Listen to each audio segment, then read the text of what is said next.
warahmatullahi wabarakatuh. Baik kawan-kawan, sebelumnya perkenalkan kami dari kelompok 5 yang beranggotakan saya sendiri Taufik Akmaluddin, lalu di samping kiri saya Dita Amalia Aziz. Lalu di samping kanan saya Faiza. Kami dari kelas B semester 5 mata kuliah kajian Islam profesi ingin menyampaikan sebuah materi melalui video tentang menyolatkan jenazah. Sebelum kita masuk kepada praktek, nanti akan ada materi terlebih dahulu di dalam video ini. Teman-teman bisa nanti dengarkan ya. Baik kawan-kawan, sebelum kita masuk ke praktek sholat jenazah, ada beberapa pembahasan terlebih dahulu nih. Yang pertama itu ada syarat-syarat sholat jenazah. Sholat jenazah sah dilakukan jika terpenuhi syarat-syarat sebagai berikut. Yang pertama, seseorang yang melaksanakan sholat jenazah harus memenuhi syarat-syarat sahnya seperti yang terdapat pada sholat yang lain, yakni dia harus bersih dari hadas dan najis, menutup aurat, dan menghadap kiblat. Nomor 2, sholat jenazah harus didirikan setelah jenazah dimandikan dan dikafani. Nomor 3, jenazah harus diletakkan di sebelah kiblat orang yang menyolatkannya. Lalu ada waktu dan tempat sholat jenazah nih. Waktu sholat. Dalam melakukan sholat jenazah, tidak ditentukan waktunya secara khusus, melainkan ia dapat dilakukan kapan saja, baik siang maupun malam hari, kecuali 3 waktu, yakni pada saat matahari terbit hingga ia agak meninggi, saat matahari tepat berada di pertengahan langit, tengah hari tepat, hingga ia telah condong ke barat, dan saat matahari hampir terbenam, hingga ia terbenam sama sekali. Hal ini didasarkan pada hadis berikut ini. Dari Musa bin Ali dari bapaknya ia berkata, saya mendengar Uqbah bin Amir al-Juhani berkata, ada 3 waktu yang mana Rasulullah SAW telah melarang kita untuk sholat atau menguburkan jenazah pada waktu-waktu tersebut. Pertama, saat matahari terbit hingga ia agak meninggi.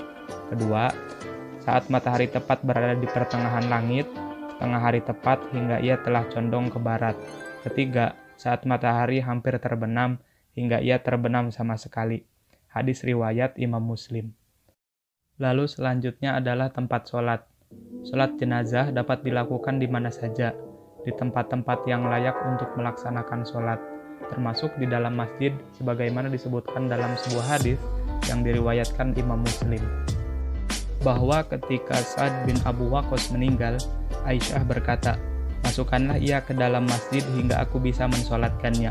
Namun mereka tidak menyetujuinya, maka ia pun berkata, demi Allah, sungguh Rasulullah SAW telah mensolatkan jenazah 2 orang putra Baida di dalam masjid, yaitu Suhail dan saudaranya. Muslim pun berkata, Suhail bin Da'ad adalah Ibnul Baida dan ibunya adalah Baidla. Hadis riwayat Imam Muslim.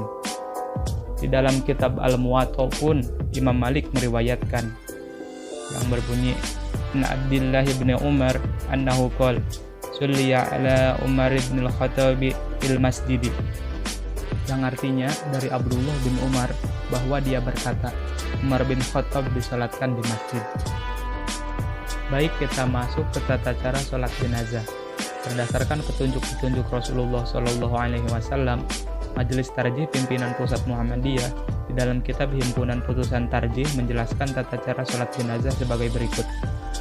Yang pertama, mengikhlaskan niat semata-mata mencari ridho Allah Subhanahu wa Ta'ala. Hal ini didasarkan kepada sabda Rasulullah SAW yang berbunyi, Innamal a'malu binniyat wa innamal likulli imri'in ma nawa.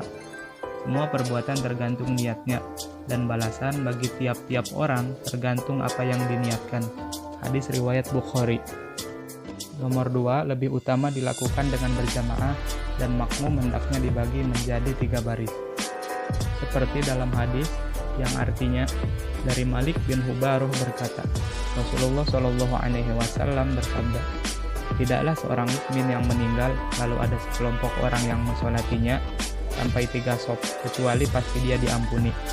Marthad bin Abdullah al-Yazani radhiyallahu anhu berkata, Jika keluarga jenazah sedikit, Malik bin Hubairah tetap menjaga agar bisa dijadikan 3 shaf. Hadis riwayat Ahmad. Nomor 3, hendaklah imam berdiri pada arah kepala pada mayit pria dan pada arah perut pada mayit wanita. Sebagaimana pada hadis yang diriwayatkan sebagai berikut. Telah mengabarkan kepada kami Abu Ghalib Al-Khayyat berkata, saya melihat Anas menyolati jenazah seorang laki-laki, maka beliau berdiri di dekat kepalanya. Setelah jenazah itu diangkat, datang lagi jenazah wanita dari Quraisy atau dari Ansor, dan ia diberitahu, wahai Abu Hamzah, ini adalah jenazah wanita Fulanah binti Fulan, sholatkanlah. Lalu beliau berdiri di dekat pusarnya. Di antara kami saat itu ada Al-Ala bin Ziyad Al-Adawi. Tatkala Ala bin Ziyad melihat perbedaan letak berdiri Anas radhiyallahu anhu antara jenazah laki-laki dan wanita, Ala bertanya, wahai Abu Hamzah, begitukah cara Rasulullah Shallallahu Alaihi Wasallam berdiri saat menyolatkan jenazah, yaitu seperti yang Anda lakukan? Anas bin Malik radhiyallahu anhu menjawab, iya. Abu Ghalib Khayyat berkata, lalu Ala menoleh kami dan mengatakan, jagalah. Hadis riwayat Ahmad. Lalu nomor 4, dilakukan dengan berdiri tanpa ruku, tanpa sujud, dan tanpa duduk. Namun cukup dengan bertakbir sebanyak 4 kali, termasuk takbiratul ihram. Hal ini didasarkan pada hadis An Abi Hurairah radhiyallahu ta'ala anhu qala na'a Nabi sallallahu alaihi wasallam ila ashabihin najasiyah thumma taqaddama wa saffu khalfahu fakabbara arba'an, yang artinya dari Abu Hurairah radhiyallahu anhu berkata, Nabi Shallallahu Alaihi Wasallam mengumumkan kematian An-Najasyi, kemudian beliau maju dan membuat barisan shaf di belakangnya. Beliau lalu takbir 4 kali. Hadis riwayat Bukhari. Setiap takbir dilakukan dengan mengangkat tangan, berdasarkan riwayat yang disandarkan kepada Ibnu Umar yang berbunyi, An-Nafi' an Ibnu Umar annahu kana yarfa'u yadayhi fi kulli takbiratin alal janazah. Dari Nafi, dari Ibnu Umar, bahwasannya beliau mengangkat kedua tangannya dalam setiap takbir pada sholat jenazah. Hadis riwayat Baihaqi. Nomor 5, sesudah takbiratul ihram, hendaklah dilanjutkan dengan membaca surat Al-Fatihah dan membaca sholawat atas Nabi Muhammad Shallallahu Alaihi Wasallam. Hal ini didasarkan pada hadis yang berbunyi, sungguh, menurut sunnah dalam menyolatkan jenazah adalah hendaklah seseorang membaca surat Al-Fatihah dan membaca sholawat atas Nabi Muhammad Shallallahu Alaihi Wasallam, lalu dengan ikhlas mendoakan bagi mayit sampai selesai, dan ia tidak membaca kecuali sekali kemudian salam. Hadis riwayat Ibnul Jarud di dalam kitab Al-Muntaqa. Dan poin terakhir, setelah takbir yang kedua, ketiga, dan keempat, dilanjutkan dengan berdoa kepada Allah secara ikhlas untuk mayit. Hal ini didasarkan pada hadis yang diriwayatkan oleh Abu Hurairah bahwa Rasulullah Shallallahu Alaihi Wasallam bersabda yang berbunyi, "Idza salaitum 'alal mayyiti fa akhlisu lahu du'a." Apabila kalian mensalatkan mayit, maka ikhlaskanlah doa untuknya.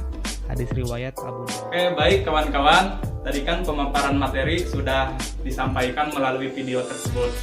Lalu untuk selanjutnya kita masuk kepada praktek yang akan disampaikan atau dibawakan oleh teman-teman kita, yaitu Saudari Dita Amalia Aziz dan Saudari Faiza.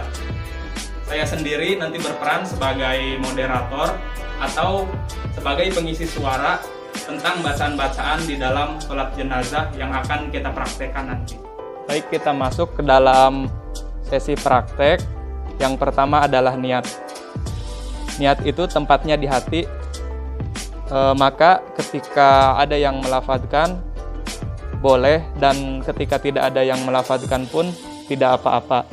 Yang penting adalah orang tersebut telah berniat di dalam hatinya untuk melaksanakan sholat jenazah.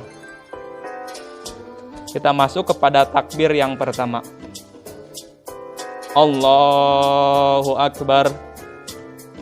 Bismillahirrahmanirrahim. Alhamdulillahi Rabbil Alamin. Ar-Rahmanirrahim. Maliki Yaumiddin. Iyyaka na'budu wa iyyaka nasta'in. Ihdinas siratal mustaqim. Siratal ladzina an'amta 'alaihim ghairil maghdubi 'alaihim waladdallin. Amin. Lalu setelah membaca surat Al-Fatihah, melanjutkannya dengan membaca sholawat yang berbunyi Allahumma sholli ala Muhammad wa ala ali Muhammad kama sholaita ala Ibrahim wa ali Ibrahim wa barik ala Muhammad wa ali Muhammad kama barakta ala Ibrahim wa ali Ibrahim innaka Hamidum Majid. Di dalam sholawat tersebut berisi permohonan agar kemurahan dan keberkahan dari Allah Subhanahu wa taala selalu dilimpahkan kepada Nabi Muhammad SAW dan juga keluarga beliau. Hal tersebut sebagaimana Allah Subhanahu wa taala juga melimpahkan kemurahan dan keberkahannya kepada Nabi Ibrahim alaihissalam. Lalu takbir yang kedua. Allahu Akbar. Setelah melakukan takbir kedua, maka bacaan selanjutnya adalah sebagai berikut. Allahumma gfir lahu warhamhu wa'afihi wa'fu anhu wa akrim nuzulahu wa wasi mudkhalahu wagsilum bima'in wasaljin wa baradin wa nakihi minal khotoya kama yunaqas saubul abyadu minad danas wa abdilhu daran khairan min darihi wa ahlan khairan min ahlihi wa zawzan khairan min zawzihi wa qihi fitnatal qabri wa adzaban nar. Bacaan tersebut menjelaskan agar jenazah dimaafkan, diselamatkan dari azab kubur, dan ditempatkan di tempat yang terbaik. Lalu kita masuk kepada takbir yang ketiga. Allahu Akbar.